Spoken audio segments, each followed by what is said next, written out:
Torbung amasung Fogaksaw Ikaida Numai Kapsilapiki Taudoka Mari Lenana MHA and Governor report correctly.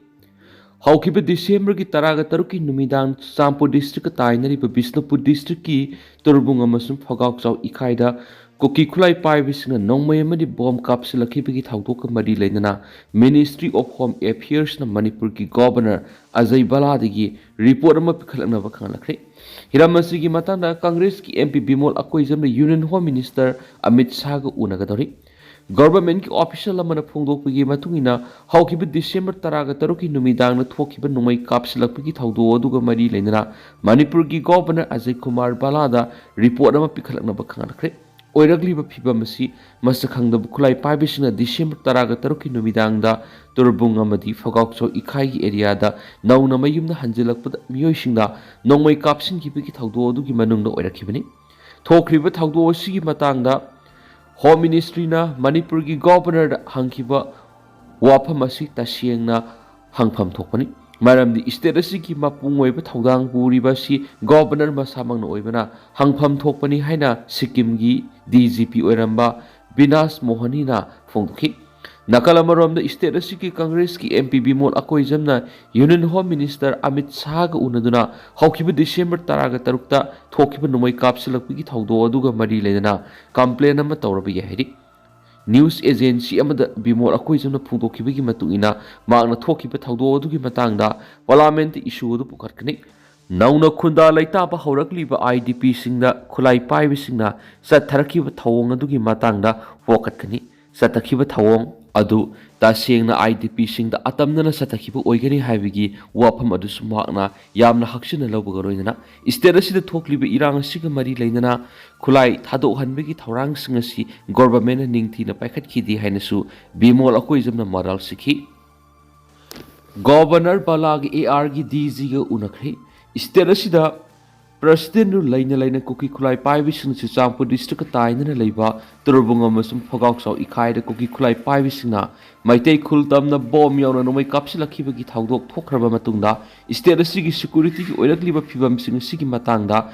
Narang Manipur ki Governor Ajay Kumar Balaga, Assam Rifles ki Director General Lieutenant General Bikas Lakheraga Lokbonda Unakredi. Assam Rifles ki DG Bikas Lakheraga Governor Ajay Kumar Balaga unakhibaduda state asida hauju oiriba security ki phibam amadi masida Assam Rifles na state asida santi purana bohonabada lawriba thaudang singi matangna kumna khanana nakhi.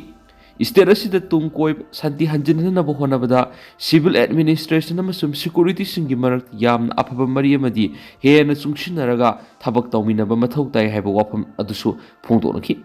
Tha asigi taraga taruki numidang da amuhana nongmai kapigi thangdok thukliba mafam Torbung amasung Fogaksaw Ikai si sahi ani makhai hena thulakliba irang sigi ahan irang horakiba mafam aduni hainasu makhatana official gi maiketi gi phongdorakli. Nauna numai kapigi thangdok thokraba matung asida Bisnupur District tainariba mafam kya da ahenwa security forcing su thamkhri. Haujuk thokliba irang asida mi chaniga humfu hena sikri aduga mi lising humfu henmana haujiksu mayumda hanjinba ngamdaduna lanjenaraga relief camp singda laidibani asumnasu report tawnari Governor na sialauduna Governor in Council gi mifam pangthokre Torbung attack ki matangna khanakhibra khanakhidabra haiba sapsana khangmadi ngamdri tha asigi taraga taruki numidangda pungkhaya marum suna kuki theory singna Torbung saba lekai amasum Fogaksaw Ikai tamna bomb taret amasum nungmai maru sanirong kapsinduna akan ba attack sathrakibagi mayokta kokomi amako UCM yauna lupkiana yaningda pungdok narakpaga loinana attack asigi mayokta akan makhongjing sangsin ba horakpaga iroinana ngasi numijung ba matung pung taraga ni thui makhairam tarakpari Imphal gi lokbawon da Governor AK Balana sialauduna maki Governor in Council gi mifam pangthokri mifam asida mahoksagumna Manipur laingaki makok thongba official singa masum loisang kharagi administrative secretary singna saruk yakhi adubu pung amarom sumna nungthil pung amaga makhai taramdai phawbud satakhiba council asigi mifamna tha asigi taraga taruki numidana koki theory singna masagi mimna hanjinjaba horaba IDP singna lairikliba Torbung saba lekai masum Fogaksaw Ikaida akanba attack sathrakhiba thawdoki matangda khanakhibra natra khanakhidabra haibadudi sapchana khangmangamdri Kangbai da IED taraga taruk leiramli bomb disposal squad na pokhankri police control room na ngarang numidang tholakpa chirol amada ngarang security force na Chuchampur PS ki manung saliba Kangbai area gi Lungdai Phai Lainom village junction dagi hondoklamba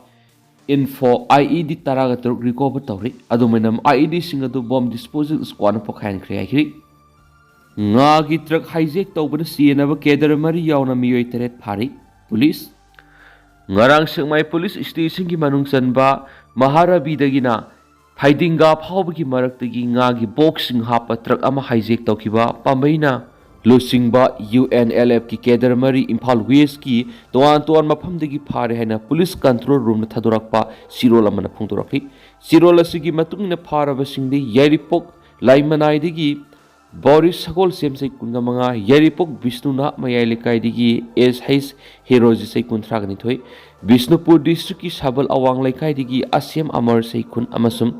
Yaripok Tulihal digi MD Salman Khan sai kuntraga manga hari Makhoi mari phabaga loinana ngagi boxing aduga konana hijack tawkiba truck adu recover tawri makhata na hijack tawkiba truck tagi ngagi boxing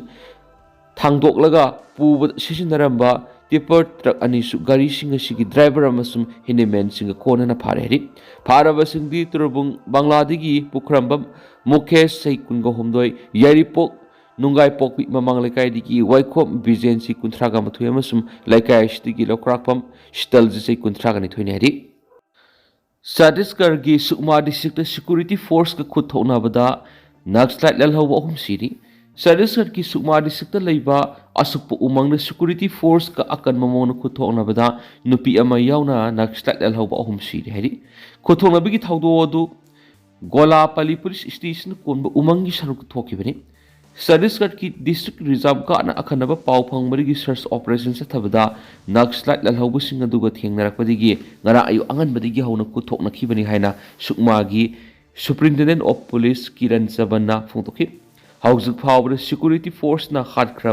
Naxalite lalhaubu ahum adugi haksang recover to bangamkhri makhata na Golapali police station konba umangi saruksingda security force ki apunba team na makhata na search operation sa thriyari Ngarangi thawdo si tharga security force ka khuthokna bada sikiba Naxalite lalhabu singi masing asi sai asigi oina Chhattisgarh khaktada saniga marfugoni pan sukhri asigi manungda Naxalite lalhabu saniga yankhai ga mangadi Chhattisgarh ki Bastar division khaktada security force na hatkibani Bastar region haidiba Sukma Bijapur amadi Dantewara konba mafam asi Naxalite lalhabu singna khutlingba mafam amani hairi Masa nupana mama mapabu horai na lenthatuna halaga turel da thadarakri Uttar Pradesh ki Zafrabad police station konba Ahmadpur khungangda Ambes kauba nupa amana mapa Syam Bahadur sai khumfuga mathui amadi mama Babita sai yankhai ga nipan bu imung manunggi oiba sel thungi wahauda horai na lenduna halaga mama mapa gi matup tar bhaksang sing adu gomti turel thadarakri hari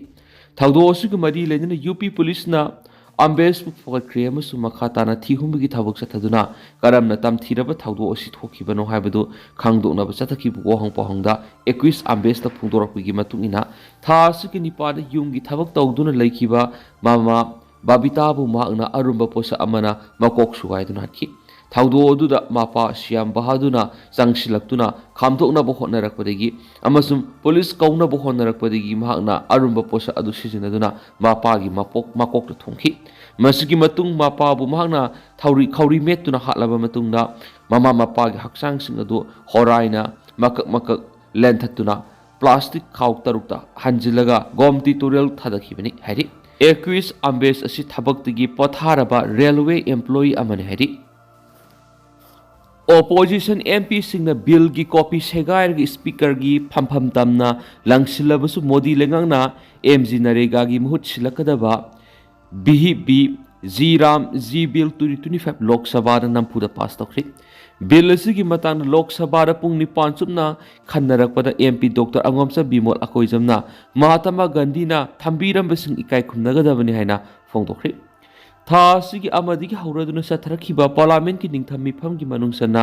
ngang Lok Sabha da Prime Minister Narendra Modi na lusinglakliba Unilenga ki maikaidigi Mahatma Gandhi National Rural Employment Guarantee Act MG Narega gi muhut silalakadaba anoba bill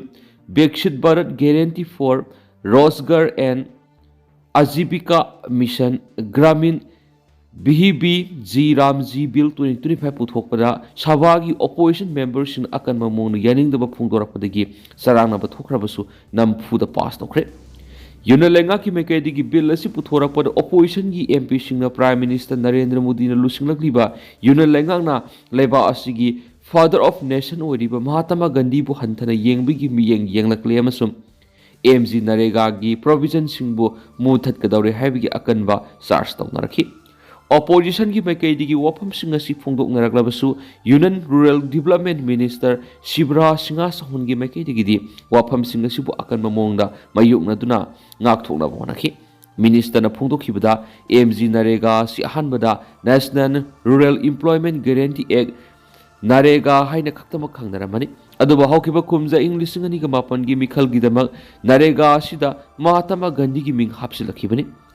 Narega gi build Mahatma Gandhi gi ming yaukidi aduba kumza English ngani ga mapan gi general election lakpada Congress ki miyengda vote hena phangnabigi dama Mahatma Gandhi gi ming hapsin kibane ki adumoina mak MG Narega gi thabak thoram singi PM Narendra Modi na sabsana masu mangjil thana paikhalakli haina su phungdokhi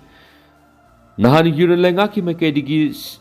samjilaga Jiram Ji Bill haina khangnaba bill asi puthokpada masibu khananabagi dama sabana pung nipan gi matam piki sabagi speaker na pibu matam gi manung opposition MP singi mekadigi bill asi ki mayokta yaningda bu wafam sing phungok narakhibani adubo opposition MP singi wafam singi pakum Union Minister Shibra Singa Sahona pireduna makhatana sabara phungdokhibada Modi lenga ki mekadigi Mahatma Gandhi gi wakhalon ngakna sali Masigidamak tuan ba atay thabak kaya paikhateki loinana Congress na Mahatma Gandhi gi wakhalon bu hatpani haina maral shiraduna NDA lenga ki mekadigi di PM Awas Yojana Ujala Yojana Swasth Bharat Mission amasum Ayushman Bharat na singbugi makada saba pakagi yumsingda Mahatma Gandhi lehaningbigi pannam thamle haki bill asigi matangda Congress MP Priyanka Gandhi na Modi lengang na apamba mong scheme singi maming hongthokle hairaduna Jawaharlal Nehru amasung Mahatma Gandhi ki mamingda thon miyam gi sokot thorangi program kaya su maming onthokhiba singi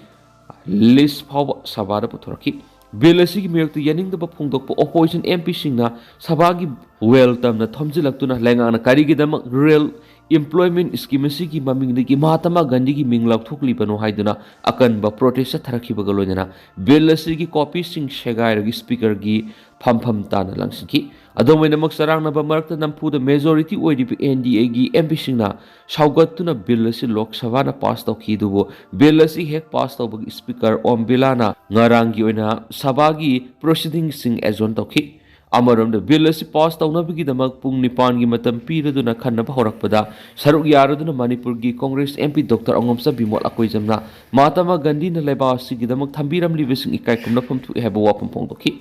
MP na hai lawmakers sing nak pak tanaduna khaidokpigi mayok lepkhidamani aduga leba asigi miyam gi hak amasum punsimeng phugat hanabagi damak hena khana naina baromda sangsinggadabana ki Mahatma Gandhi na thambiram besing ngak senbigi maru oiba lei hairaduna puwari gi oiba amasum pukning wakhal gi oiba lusing basina piramba wakhalon sing manghanna bo hotnaroidabani Kuki singna Torbung Fagak Sau Ikai Landa pigi thong lamdam sida lengak leitabigi khudamni Isagi iram da maktana lanje naraga lairiba miyoi sing internally displaced person mayum da hanjin hanabigi lengak na paikhalakliba khongthang gi asoba tangka ki saru ama oiriba Torbung amadi Fagak Sau Ikai da khunja singna hanjin baga mayum phaw simjin sajin manangdringei da Kuki khulai pai bisingna anakpa maphamdagi landa sinhanba sidi yamna sumdaba thong haina salai kan mulup na sirol amada phongdokpaga loinana Kuki singna Torbung Fagak Sau Ikai landa rakpasi lamdam sida lengak leitabigi khudam hairi sirol sina makha taradun IDP singadu mayum da tasing hanjinba natri hanjinba yagadra haina mawong yengduna yum kai samjinba sangkiba miyam ngaktani Housing state asida masing yamkraba central amadi state force laina asiguma thawdok thuganba haibasi center amadi state lenga animaki asoba maralni lengan amuhana asigumba ꯊꯧꯗꯣꯛ ꯂꯝꯗꯝꯁꯤꯗ ꯊꯣꯛꯍꯜꯂꯣꯏꯗꯕꯅꯤ ꯍꯥꯏꯔꯤ ꯑꯃꯔꯣꯝꯗ ꯇꯪꯗꯨ ꯂꯩꯇꯥꯗ꯭ꯔꯕ ꯈꯨꯟꯖꯥ ꯃꯤꯆꯝ ꯃꯤꯌꯥꯝꯗ ꯅꯣꯡꯃꯩ ꯕꯣꯝꯅꯆꯤꯡꯕ ꯁꯤꯖꯤꯟꯅꯔꯒ ꯂꯥꯟꯗꯥꯔꯝꯂꯕ ꯃꯇꯨꯡꯗ ꯈꯨꯠꯁꯨ ꯈꯨꯠꯂꯥꯏꯗꯤ ꯐꯒꯠꯂꯦ ꯍꯥꯏꯔꯒ ꯃꯗꯨꯗ ꯆꯦꯟꯅꯕ ꯃꯤꯁꯛ ꯃꯤꯑꯣꯏ ꯑꯃꯠꯇꯗꯤ ꯐꯒꯠꯄ ꯉꯝꯗꯕ ꯑꯗꯨꯒ ꯇꯝꯄꯥꯛꯀꯤ ꯂꯝꯗꯝꯁꯤꯡꯗ ꯆꯦꯛꯁꯤꯟ ꯊꯧꯔꯥꯡ ꯂꯧꯗꯨꯅ ꯊꯤ ꯍꯨꯝꯕꯒꯤ ꯊꯕꯛ ꯆꯠꯊꯕ ꯑꯁꯤꯁꯨ ꯑꯉꯛꯄꯅꯤ ꯃꯃꯥꯡꯗ ꯆꯦꯟꯈ꯭ꯔꯕ ꯃꯅꯤꯡꯗ ꯃꯩꯔꯥ ꯄꯥꯏꯗꯨꯅ ꯊꯤꯕꯒꯨꯝꯕꯅꯤ ꯃꯅꯤꯄꯨꯔ ꯑꯁꯤ ꯊꯨꯒꯥꯏꯒꯤ ꯅꯤꯡꯕ ꯃꯥꯟꯕ ꯊꯧꯑꯣꯡ ꯑꯃꯠꯇ ꯂꯩꯉꯥꯛꯅ ꯇꯧꯕꯤꯒꯅꯨ ꯃꯗꯨꯒꯤ ꯃꯍꯨꯠꯇ IDPꯁꯤꯡ ꯑꯁꯤꯕꯨ ꯑꯊꯨꯕ ꯃꯇꯝꯗ ꯂꯩꯉꯥꯛꯅ ꯊꯥꯈꯤꯕ ꯃꯇꯝꯒꯤ ꯃꯅꯨꯡꯗ ꯇꯪꯗꯨ ꯂꯩꯇꯥꯅ ꯃꯔꯀꯥꯏ ꯃꯌꯨꯝ ꯃꯌꯨꯝ ꯍꯟꯖꯤꯟꯍꯟꯕꯤꯌꯨ ꯍꯥꯏꯈꯤ Kuki khulai paibasing terrorist organization laukthoknaba taksinkhri atamnana community amagi misam miyamda makhal kyagi attack tawriba khulai paiba Kuki militant group pu khudakta Indian constitution gi makhada terrorist organization ni haina laukthoknaba Bisnupur district ki tuan ba lukyana puna governor da aiba sirol ama pisinduna taksinkhri apaba makal gi khulai paiduna Kuki militant singna handak Torbung sabal mamang lekai amadi fogauk saw ikaida bom amadi nomai kapsinduna Landa rakhibadu terrorist ki thawong ni haina governor da pisin ki sirol dur mek singa pali sirol aduna makhata na Torbung sabal mamang lekai amadi fogauk saw ikaida handak thokiba thawdo odu sina basing amadi madugi damak sin langki basing masa khangdoktuna thindaba tawduna phagadabani loinana Torbung gram panchayat ki manung chanba mayum mekai leijadraba IDP singi phangpham thokpa khudima athubada phangangadabani haina su taksili United Women's Development Organization UWDO Thawai Miral Maitai Lipul Torbung GP Victims Committee amadi Peace Committee Kanglepak Manipur gi thawmi singna puna khuyek piduna governor da pisin ki pasirol duda makhata na hai Maitai micham singda makhata na sigumba thawdoki awa saitheng phangan bagi damak central amadi state security force matik chana thamgadabani Kuki militant singna satok sin tawri bising si lephananaba intelligence amasum border vigilance ki mapangal kangkat hangadabani maitai IDP sing makhoi gi mayumna nauna khunda laita hanabagi damak area aduda central force amasum state security force matik chana amasum lengdra lehangadabani hamni sing yauri Kotuna kangpokpi lalhaloi haiduna khongrai satlingaida malem thongam di BSF na ngaklaga sekmai yorakri ngarang ayuk miyamna sekmai da taram oklaba matungna kangla tamna cycle thorakani hawkiba October 2 dagi New Delhi gi Kituf Minar makhongdagi Manipur ingta pahanjin hangadabani haibigi panamda cycle thorakiba malem thongam na maw yoksilakpada kotu gi mekedi gi makpo kangpokpi phawraga sathaloi haibigi akan wapam phongdorakrabasu Nahamasung ngarangi lonaba nonge matung pung ani hela tarakpadigi BSF ki personal sing makoi gari da haptuna puraklaga ngarang ayu angan bada sekmai PS sinarambadigi mak ki khongsata atingba pigani haina khongrai satlamba kotu gi thawmi sing gi thorang aremara takre malem thongam saikungamang apokpa TS amu maiteibu station asiki OC gi mekedigi receive toki BSF ki personal singna ma khaktana tana ma ka loina rakpa miyoi khra sekmai PS tamna purakhibani kotu amadi Kuki singi maikai digi threat kya lakpari gi security na sekmai phawba thilamani amasung ngarang phawba sekmai de leraga ngasi ayuk pung 10 digi kangla tamna lakani hari magna sekmai de thunglakhiba siga mari lendana Advanced Women Society awang sekmai mera pai bigi president usam amu binai khibada ahingama sekmai gi mama oibisinga loina malem thonga mafam silaminagani loina ngase pung 10 tabra sekmai kaithil gi mafam sig yamlaba ima kyana taran oklaba matung da makpu makhata na flag off tawduna imphal gi damak lam tharakani maram masina makna sekmai digi kangla gi nungsup thangma sana thong phawba lakpu gi lambi de miyamna thokpi raktuna taramna okmina sene su phongdoki